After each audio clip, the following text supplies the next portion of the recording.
por aclamación, el tema en el cual no se discutió absolutamente nada, tiene que ver con el hecho de que la problemática del Perú es ampliamente conocida desde hace varios años. No es una cosa nueva que acaba de pasar.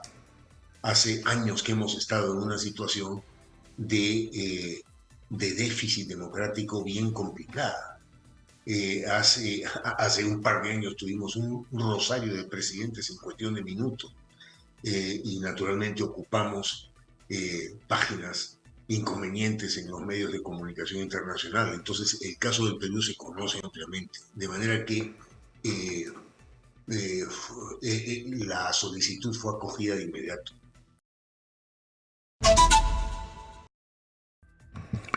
Muchas gracias, Jacqueline. Es tremendo constatar la precariedad en la que vive la gente. En realidad, lo que hay que hacer es tener proyectos de vivienda para trasladar a la gente a vivir a lugares adecuados, pero donde les ofrezcas todas las condiciones mínimas que un ser humano necesita para vivir. Pero en fin, vamos a hablar de eso en otro momento, porque ahora estamos conectados vía Zoom con Harold Forsyth, representante del Perú ante la Organización de Estados Americanos. Harold, muy buenos días. Muy buenos días, Nicolás. ¿Cuál es en este día de Acción de Gracias? ¿Cuál es el balance de esta visita de la delegación de la OEA? Es cierto que todavía no conocemos las conclusiones, que tienen que revisar el material, pero digamos, ¿cuál es la primera impresión que tú has escuchado por tu participación en la OEA de esta delegación? Bueno, he conversado con representantes aquí de diversos países en el Consejo Permanente y todos se encuentran muy satisfechos. Muchos de ellos, sus propios cancilleres, fueron los participantes, ¿no?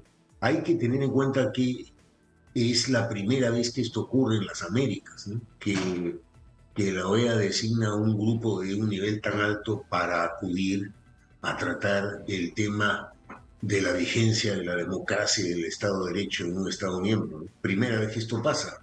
Y en ese sentido, siendo una delegación tan alta, ellos se han sabido conducir con extraordinarias maneras, y el país también, debo decir, tanto el gobierno como la oposición, los poderes jurídicos, la sociedad civil, todos mostraron interés en reunirse, interés en expresar sus ideas libremente a favor del gobierno, en contra del gobierno, en los temas jurídicos que se están ventilando en este momento.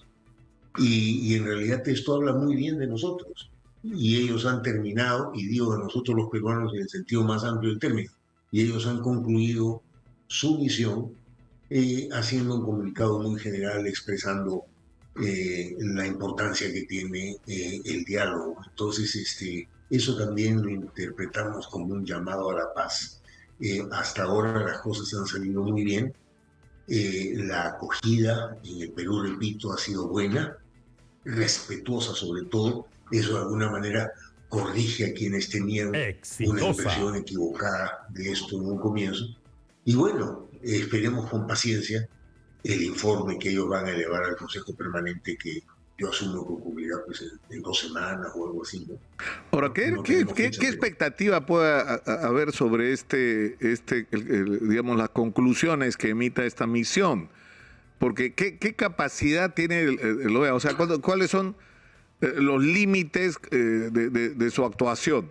O sea, ¿pueden dar recomendaciones muy específicas?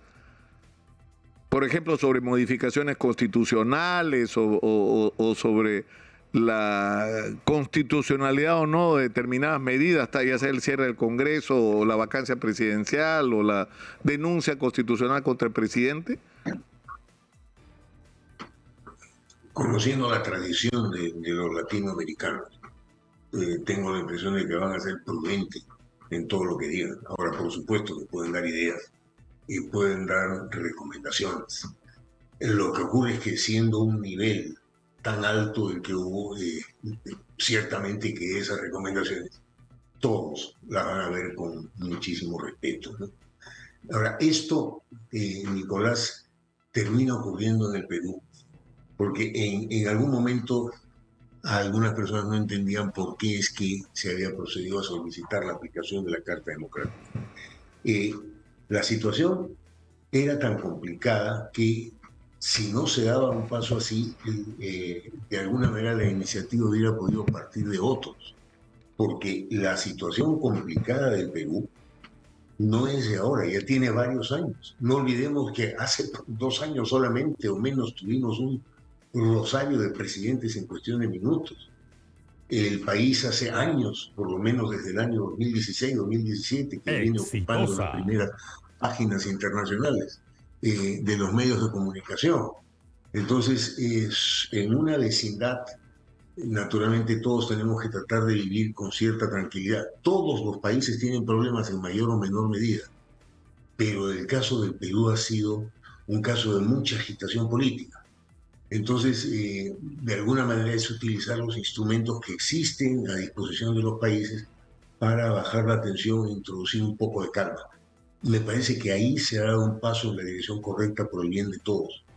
Y el hecho de que las instituciones, las personalidades, el presidente del Congreso, la presidenta del Poder Judicial, la fiscal de la Nación, los medios de comunicación, la prensa, por cierto, el presidente de la República también, hayan tenido estas reuniones donde ha primado la cortesía, las buenas maneras, naturalmente habla bien de nosotros y esperemos simplemente con calma que las recomendaciones que ellos emitan sean un aporte en la dirección correcta para que tranquilicemos un poco nuestra vida en común y miremos el futuro con más confianza. Ahora, lo que está claro, tú lo acabas de decir, lo que puede hacer esta misión es recomendar, ¿no es cierto? Lo que hay que tener absolutamente claro es que no hay ninguna capacidad, las decisiones son nuestras, ¿no es cierto?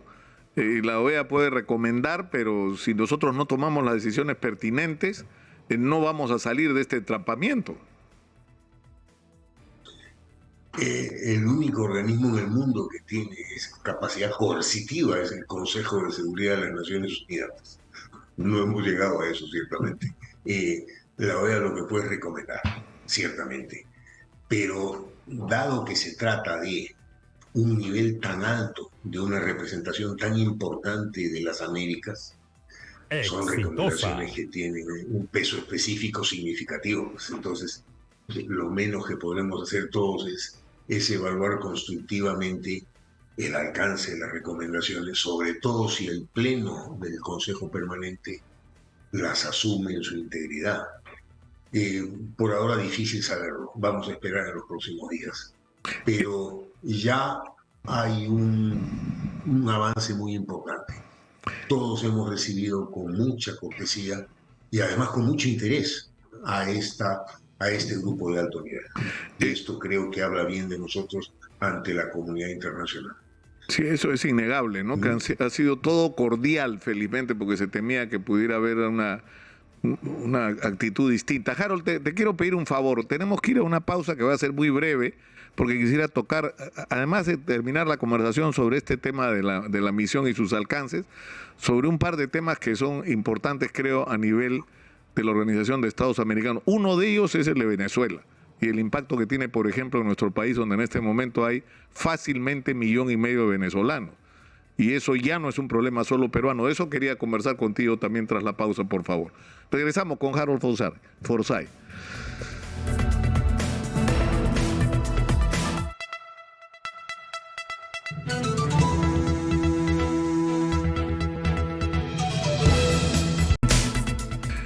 Estamos en Exitosa Perú, la voz de los que no tienen voz. Estamos conectados vía Zoom con Harold Forsyth, representante del Perú ante la Organización de Estados Americanos.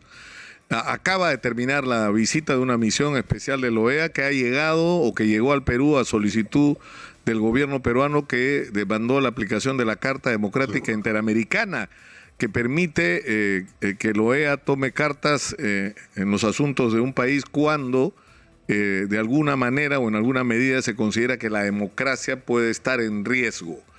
Y la pregunta, Harold, es ¿cuál es exactamente el riesgo que el gobierno considera y que la OEA ha tomado como válido?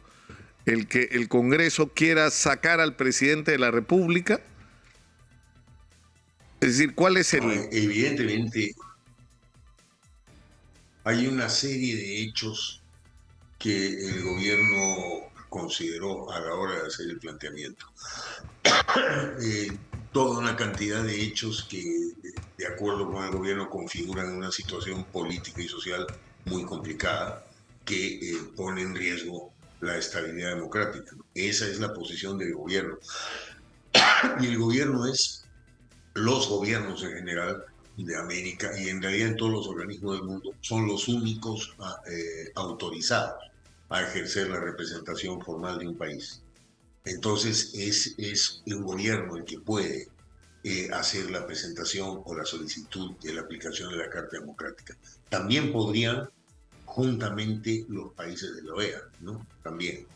Pero por parte de un Estado miembro, solo el gobierno puede hacerlo, y el gobierno lo hizo. Pero más allá de las razones que puedan haberse esgrimido, lo importante es, lo realmente importante, ¿no? Es que la acogida de este planteamiento, que fue una acogida por, no solo por unanimidad, sino por aclamación, el tema en el cual no se discutió absolutamente nada, tiene que ver con el hecho de que la problemática del Perú es ampliamente conocida desde hace varios años. No es una cosa nueva que acaba de pasar.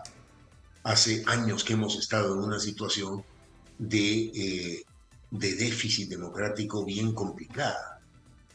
Hace un par de años tuvimos un rosario de presidentes en cuestión de minutos, y naturalmente ocupamos páginas inconvenientes en los medios de comunicación internacional. Entonces el caso del Perú se conoce ampliamente, de manera que la solicitud fue acogida de inmediato. Ahora, y acogida por unanimidad. Pero ya no tomemos, eso es parte del pasado, ya no tomemos esa solicitud por parte del Perú como un hecho que divida. Lo importante ahora es que vino la misión y fue recibida por todos con la mayor cortesía, y todos han expresado libremente sus puntos de vista. Ahora, Harold, es evidente que los Estados Unidos tienen una influencia importante en la Organización de Estados Americanos y que hay de parte de la administración del presidente Joe Biden una preocupación que tiene que ver con lo que ha pasado en su propio país, con la estabilidad democrática, para ser más preciso, con la institucionalidad democrática. Es decir, si tú tienes una situación como la de Estados Unidos, donde el presidente Donald Trump, el expresidente Donald Trump, desconoce el resultado electoral y todavía hoy hay gente que dice que en Estados Unidos hubo fraude y que el verdadero presidente es Donald Trump. Y esto crea una crisis de credibilidad en el sistema. Y el problema es que lo mismo ha pasado en el Perú, cuando se cuestionó la legitimidad de las elecciones, y lo mismo está pasando hoy en Brasil. Es decir, hay una preocupación del gobierno y de la diplomacia norteamericana y, digamos, en la comunidad internacional con respecto a este tema, es decir, con respecto a que entre en crisis nuestro sistema de representación, es decir, que hay un resultado electoral y no se reconozca, y a partir de eso simplemente lo que tendríamos al frente es el desgobierno. Es decir, para terminar, porque me he extendido un poco, o sea, el temor del gobierno norteamericano es que se extienda esta especie de trumpismo en América Latina. Hay elecciones, no me gusta el resultado, las desconozco. Todo esto es producto de la polarización, pues, y de la radicalización de los extremos. Cuando terminó la Guerra Fría, los partidos políticos se debilitaron mucho en el mundo entero porque ya no tenían un enemigo común, que era la cuestión del comunismo, que planteaba eliminar a todos los partidos y planteaba el régimen de partido único. Pero últimamente, inclusive la pandemia, ¿no?, ha jugado un rol muy importante en la radicalización de los espacios políticos en el mundo entero, y en los Estados Unidos eso es real, ¿no?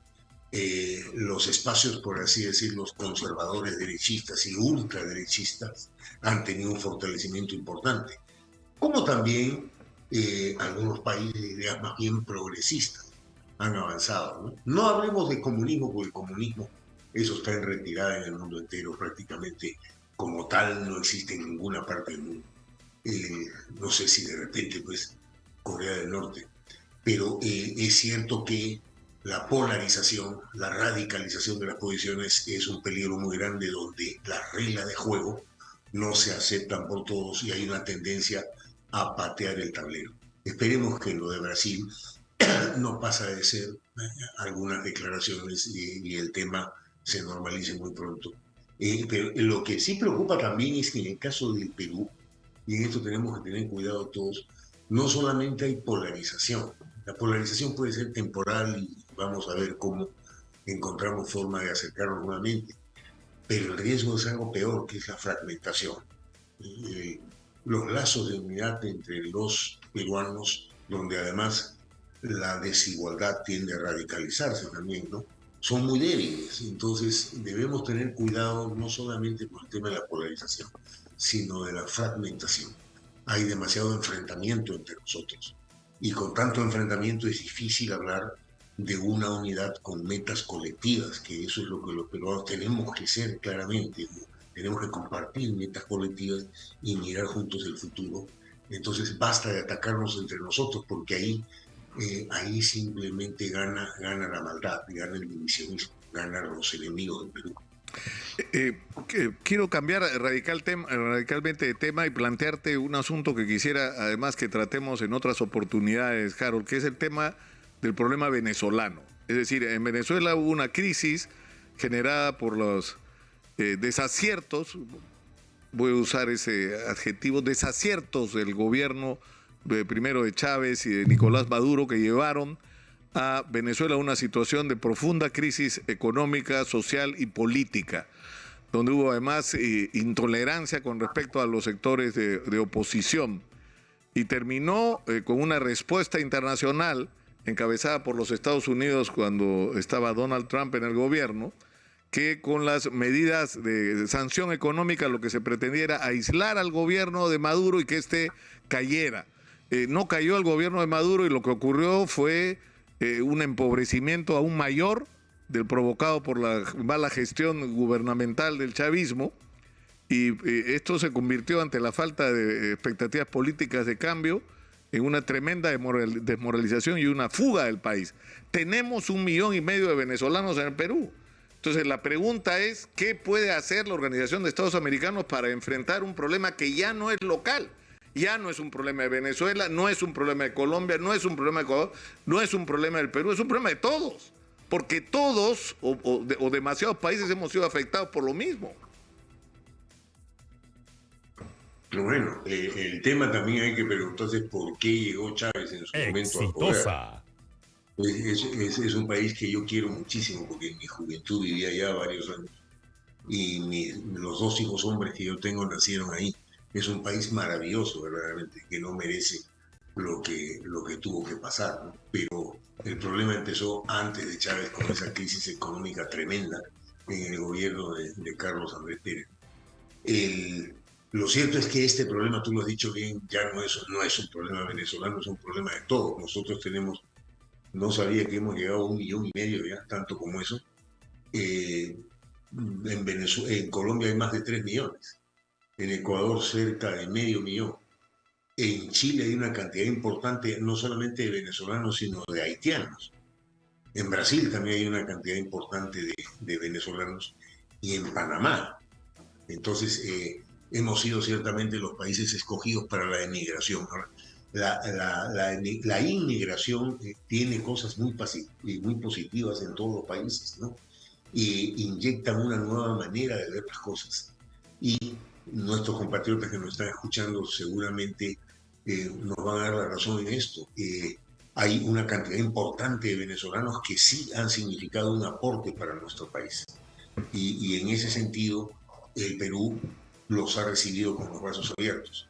Lo que duele muchísimo es que naturalmente en esto se cuele el AMPA y se cuele el crimen. Ni la Organización de los Estados Americanos, ni Estados Unidos, ni la China, ni Japón, ni nadie en este momento tiene cómo arreglar este problema. Ya este es un problema nuestro. En un momento dado no se tomaron los controles suficientes para ordenar la inmigración.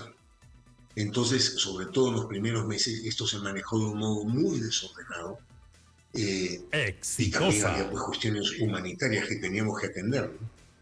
Esperemos que ahora las cosas nos lleven a un punto de calma, que tratemos de ver lo positivo de la inmigración extranjera en nuestro país, que a fin de cuentas históricamente ha significado mucho.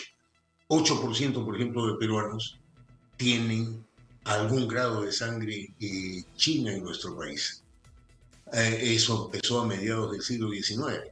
Y también hay un impacto tremendo de la inmigración japonesa. Y el país también nuestro es una especie de crisol de razas, ¿no? Y de culturas. Entonces, el tema que tú planteas, esta preocupación que es muy válida, no tiene arreglo a corto plazo, Nicolás. Bueno, te agradezco mucho, Harold, por atendernos. Ha sido muy gentil. Muy buenos días. Bueno, y ahora simplemente esperando que se concrete la visita, ojalá se anuncie la visita del presidente de México y de los presidentes de Chile y de Colombia para realizar la Asamblea de la Alianza del Pacífico en nuestro país. Sería una suerte muy grande que eso suceda. Entiendo que asistirían, además de los miembros formales de la Alianza del Pacífico, otros países, ¿no? Se habla de la presencia también de... O sea, porque ¿quiénes son los miembros? Colombia, México, Chile, Perú, ¿no es cierto? Y se agregaría a esta reunión, entiendo, ¿no? Se agregaría Ecuador. El Perú asume la presidencia de la Alianza del Pacífico ahora. Ojalá, como digo, esto ocurra en Lima, ya que no ha podido ser en México. Y hay dos países que tienen un antiguo interés de formar parte de la Alianza del Pacífico, que son Ecuador y Costa Rica. Y ya lo anunciaron los presidentes. Entonces, no tiene que ser tan fácil como ingresar, porque hay que tener una serie de requisitos previos, ¿no? Por ejemplo, tener acuerdos comerciales entre todos nosotros. No sé si Costa Rica y Ecuador ya están listos con eso, pero ojalá. Son dos países que significan muchísimo. Y esto puede dar Pablo para que además otros en el futuro sigan avanzando, ¿no? No olvidemos que el tema de la Alianza del Pacífico es en gran parte iniciativa peruana. Muchas gracias a Harold Forsyth, representante del Perú ante la Organización de Estados Americanos. Muy buenos días, Harold. Gracias por atendernos.